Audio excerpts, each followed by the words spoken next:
Eto, mga kababayan, speaking of DDS, eto, sunod. Ano yan, Ken? So, anong DDS na naman yan? Mga kababayan, meron po akong i-share sa inyo. Maganda po itong pakinggan. Actually, mga kababayan, si Kiko Barsaga, nag-duty na po. Bumalik na po si Kiko Barsaga bilang kongresista ng Dasmariñas, Cavite. Pero mga kababayan, ang kasawiang palad, bumalik na nga siya, suspendido na naman. Mga kababayan, eto si Kiko Barsaga, kakabalik lang, kakabalik lang mga kababayan, bilang kongresista ng Dasmariñas, Cavite. Pero mga kababayan, kakabalik lang niya, mga kababayan, ay, wait lang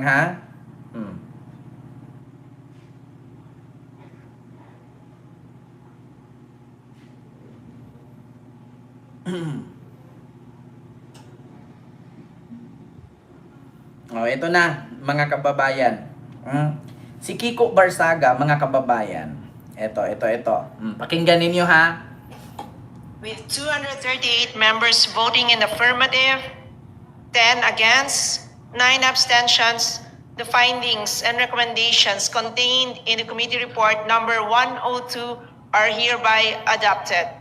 The Honorable Barsaga, who is present at this session hall, is hereby notified that is suspended for a period of 60 days,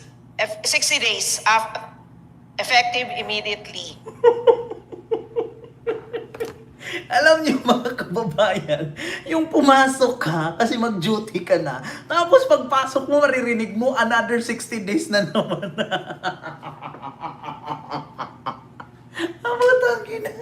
Alam niyo yun, yung pinapunta ka lang doon at maggasolina, tapos uuwi kang wala ka na naman kukunin. Suspended na naman ulit.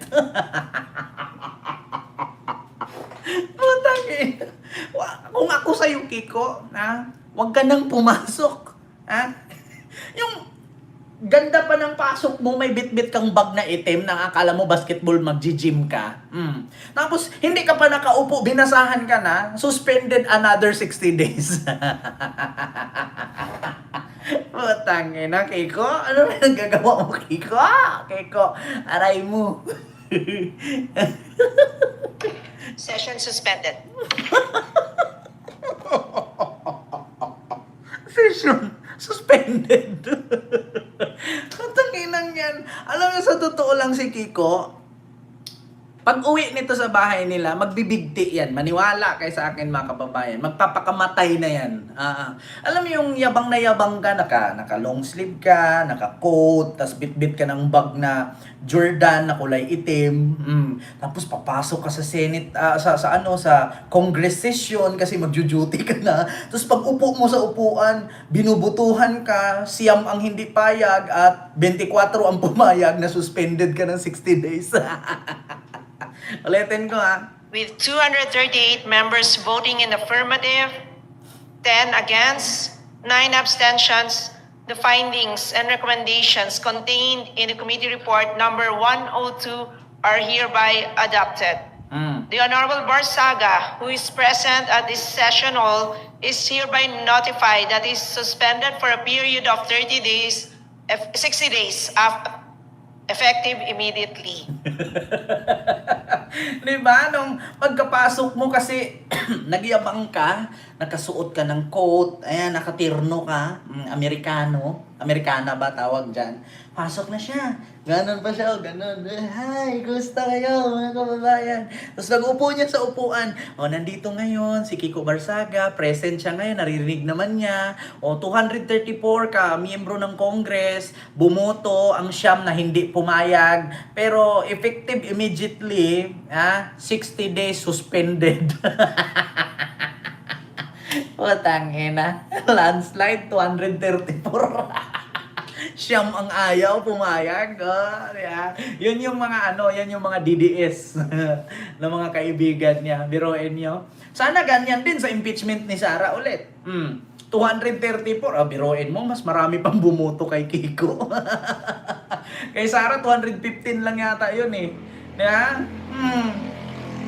Ay, nako. Wala, hindi talaga siya naka-duty. Pumunta lang siya dun, kakaupo niya lang, binasahan agad siya ng suspension. Na, ano na, Marimar. Inom pa ng Coke, Marimar. Coke kayo ng Coke. Si Digong yung mahilig sa Coke Zero. Sasabihin nyo naman, sabi ni Marimar, si BBM daw mahilig sa Coke. Pero si Digong ang lakas uminom ng Coke. Hoy, ang droga sinisinghot, hindi iniinom, ha? Ang droga sinisinghot, ginaganon, hindi iniinom. Fentanyl lang yung iniinom, uy. Di ba? Ay, Diyos ko naman. With 238 members voting in affirmative, 10 against, 9 abstentions, the findings and recommendations contained in the committee report number 102 are hereby adopted. The Honorable Basahin ko mga kababayan, ha.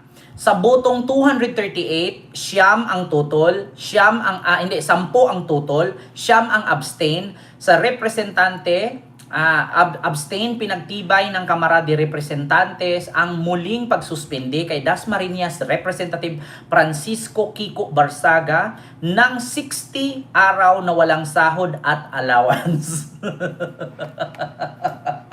Putang ina. Ma'am Jocelyn Flores, maraming salamat sa iyong super sticker. Thank you so much. Kita nyo yan, mga kababayan. Ayan na.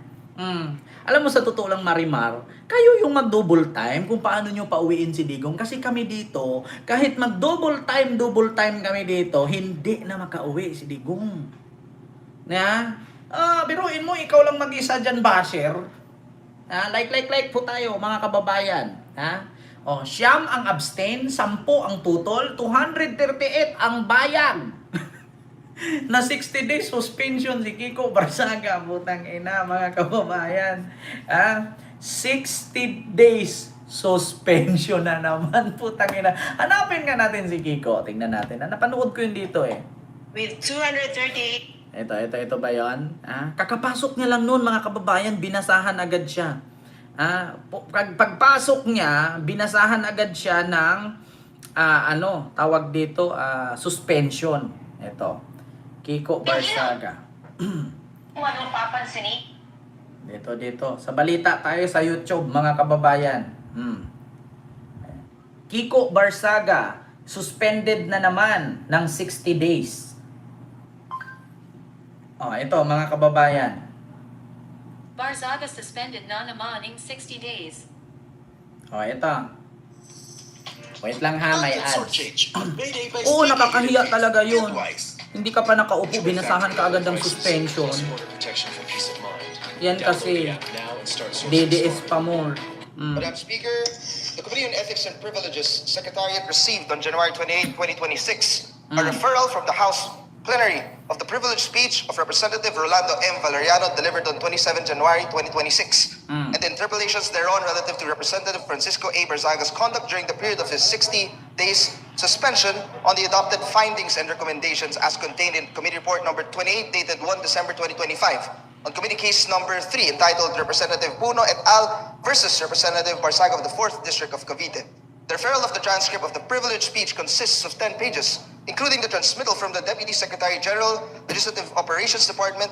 The matter was docketed as Committee Case number 12. The privileged speech alleged that Kikoy Representative Miao Miao, Barzaga hilo po. flagrantly violated Section 141 or Rule 20 or of the Rules of House of Representatives when he continuously defied the stern warning issued by the House upon the imposition of the penalty of suspension upon him on December 1, 2026, when he, during the period of suspension, continued posting in his social media accounts the following malicious content as Ayan. follows. NUP congressman received bribes from Post Enrique pa rin Razon kasi in ng various post. gatherings in Soler prior to 2025 election in exchange for supporting Speaker Martin Romualdez. Congressman Romeo Acop's death will not stop him from facing justice. He must be investigated for involvement in the flood control corruptions. Corruption and plunder against the Filipino people is a sin against the Lord. Congressman Romeo Acop is now suffering through external damnation. He has left the comfort of his luxurious mansion in exchange for a pit of external hellfire. That is the fate of all corrupt politicians. During the interpellation of Representative Tanuatco, Rep. Valeriano stressed that Representative Barzaga was sternly warned that a repetition of similar misconduct would merit more severe sanctions from the House of Representatives. He therefore urged the Committee on Ethics and Privileges to to investigate the continuous violations of Rep. Barzaga of the House rules and to impose further suspension from office against Rep. Barzaga. Representative De Lima, on the other hand, clarified whether Representative Valeriano would like the Committee on Ethics to hear and try new allegations or continue from the previous case. In response, Rep. Valeriano left the matter to the discretion of the committee for appropriate action. Thereafter, the House of Representatives in plenary ordered the committee to, number 1, conduct a hearing in its next scheduled meeting and conduct a thorough assessment on the conduct of Rep. Barzaga during the period of suspension of the adopted findings and recommendations as contained in Committee Report 28. 2, require the respondent Barzaga to appear in the hearing of the committee. And 3, immediately report to the House of its findings and recommendations after such hearing. Pursuant to the order of the House and the referral of the privileged speech, a meeting was then called by the chairperson, setting a hearing on the matter on February 3, 2026 at 1 p.m. with notice to the respondent and the complainants. Diba? February 3, 2026, may notice na agad siya. So, nung dumalo siya kanina, ayun, binasahan siya. At least dumalo siya. Nung pagdalo niya, ayun, alam niya. Di suspended na naman. Ayan na nga, mga kababayan. Yan na naman ang sinasabi ko sa inyo. Alam nyo, ito may pa-shake-hands pa siya doon. Tapos gumaganon-ganon pa siya. Magpasok. Ayun, suspended na naman. Alam nyo, ito lang sa totoo lang mga kababayan. Sa mga DDS ngayon, mag-isip-isip na po kayo. Bakit? Sa totoo lang, halos lahat ng mga dumikit kay Duterte, pinagmamalas. Pinagmamalas sila. Sa totoo lang. Halos lahat ng mga dumikit kay Digong, minamalas. Diba? Hindi lang isa, doble. Tingnan nyo, bilyar. Alam nyo ba ang bilyar? May criminal charges at makukulong sila ng 7 to 22 years? Dahil dyan? Kita nyo, minamalas sila. Kita nyo? Yung kuryente, tinanggal. Yung tubig, kuya, natanggal. Tapos ngayon naman, yung... Diba? Lahat sila. Lahat ng dumikit kay Digong pinagmamalas.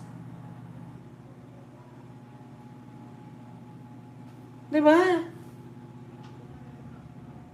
Totoo yan, mga kababayan. Diyos ko naman. Huwag yun namang sabihin na ito ay minagic-magic ng Marcos administration. Lahat yan may mga kaso. Lahat yan may mga proseso. Kita nyo? Ayan, Duterte Black. Sa Duterte Black, si Cheese, si Jinggoy, si Joel. Nangyari. Diba?